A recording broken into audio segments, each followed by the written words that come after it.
નમસ્કાર ખેડૂત મિત્રો, હું છું પ્રકાશ ચોથાણી, ખેતીવાડી નિગમ જુનાગઢ. આજની કૃષિ માહિતી મિત્રો, આજની કૃષિ માહિતીની જો વાત કરીએ તો અત્યારે શિયાળુ જે છે સિઝન લેવાનો સમય છે અને નવું વાવેતર એટલે કે મગ, અડદ અને તલનું વાવેતર થઈ રહ્યું છે. મિત્રો આપણે અત્યારે જે પણ વાત કરવાના છીએ એમની અંદર મગ અને અડદની અંદર નિંદામણ, દાખલા તરીકે ઘણા ખેડૂત મિત્રોને જે છે મગ અને અડદનું વાવેતર કર્યું છે, પરંતુ મગ ને અડદની અંદર મગ અડદ તો ઉગતા ઉગશે, પરંતુ એની પહેલા જે છે ખડ ઉગી ગયું છે.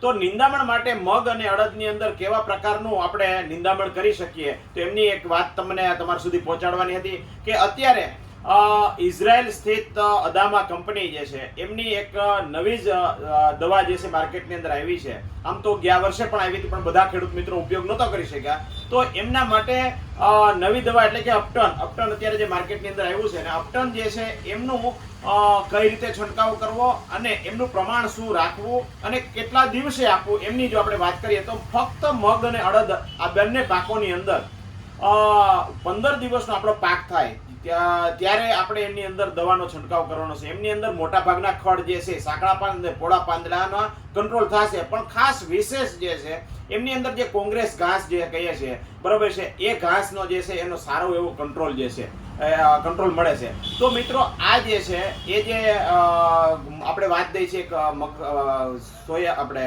મગ અને અડદની અંદર જે પણ નિંદામણ નાશકો ઉગે છે એમની અંદર આપણે 15 દિવસનો પાક થાય ત્યારે ભેજ હોય ત્યારે આપણે એનો છંટકાવ કરી શકીએ છીએ. પરંતુ ખાસ અગત્યનું છે કે જો આપણે ઝાકળ જેવો આવતું હોય તો જે છે ઠંડા પોરની અંદર આપણે દવા છંટકાવ કરવાનો નથી, પરંતુ ભેજનું પ્રમાણ જળવાઈ રહે એવી રીતે જ્યારે પણ આપણે પિયત આપ્યું હોય અને પાછળથી આપણે છંટકાવ કરીએ અથવા પાછળથી પાણ આપીએ તો પણ એની અંદર ચાલે.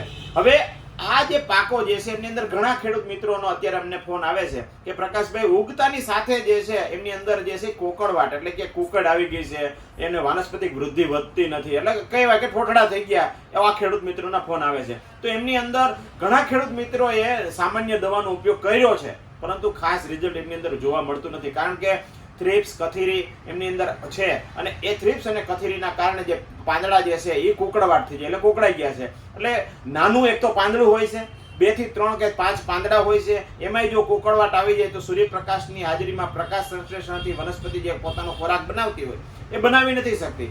તો એ પાન જે છે એ સપાટ અને લીલા હોવા જોઈએ. તો એમના માટે જે પણ રોગ આવ્યો છે એ થ્રિપ્સ અને કથીરીનો ખૂબ સારો એવો એટેક છે, એની અંદર સામાન્ય દવાથી રિઝલ્ટ નથી મળતું. તો આવા સંજોગોની અંદર ટ્રાસિડ જે છે અદામાનું આવે છે, એમને જો તમે 15 થી 20 ml થી છંટકાવ કરશો તો એનું ખૂબ જ સારું પરિણામ મળશે. મિત્રો અન્ય દવાનો એટલા માટે અમે કહીએ છીએ કારણ કે તમે એના 3 ડોઝ મારશો ને આમનો 1 ડોઝ મારશો તો પણ એનું સારામાં સારું કંટ્રોલ મળશે. હવે આ ટ્રાસિડ દવા જે છે એની અંદર 2 પ્રકારના ટેકનોલોજી છે, એટલે કે જે આપણે જે ડેલિગેટ આપણું આવતું જે ખ્યાલ હોય તો ખેડૂત મિત્રોને કોર્ટેવાનું જે ડેલિગેટ આવે છે એનું પણ ઝેર છે, અને ડાયફેન્થ્યુરોન પણ છે, એટલે કે જે પોલો આવતું એમનું પણ ઝેર છે. એટલે એ બંને ઝેરને હિસાબે થ્રિપ્સ અને કથીરીનું પણ સારું રિઝલ્ટ મળે છે, અને સાથે ઈયળ હોય એમનું પણ સારામાં સારું રિઝલ્ટ તમને મળે. સફેદ માખી તો ઈયળ હોય. હવે આ એક મગ અને અડદ કે તલના પાકની અંદર આપણે જે ટ્રાસિડનો ઉપયોગ તો કરીએ, પરંતુ અત્યારે તરબૂચ અને ટેટી વાવતા ખેડૂત મિત્રો માટે ખાસ ખૂબ અગત્યનું એટલા માટે છે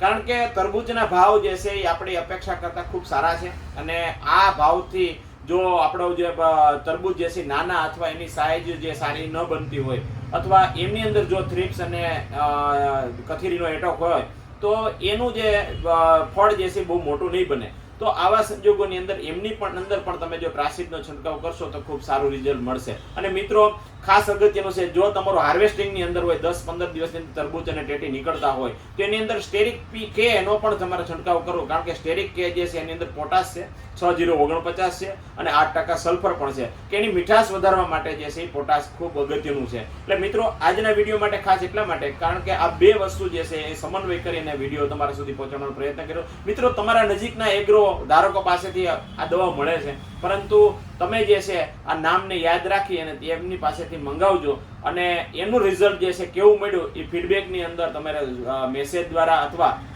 અન્ય નાના એવા વિડીયો બનાવી અને અમારા સુધી પહોંચાડજો, જેથી કરીને અમે આવી માહિતી જે સાચી માહિતી જે છે ખેડૂતો સુધી પહોંચે એવો એક નમ્ર પ્રયાસ કરી રહ્યા હોય. એની અંદર આપ પણ સહભાગી બનો. તો મિત્રો નવા વિડીયો સાથે ફરી મળશું, ત્યાં સુધી રજા આપશો. નમસ્કાર.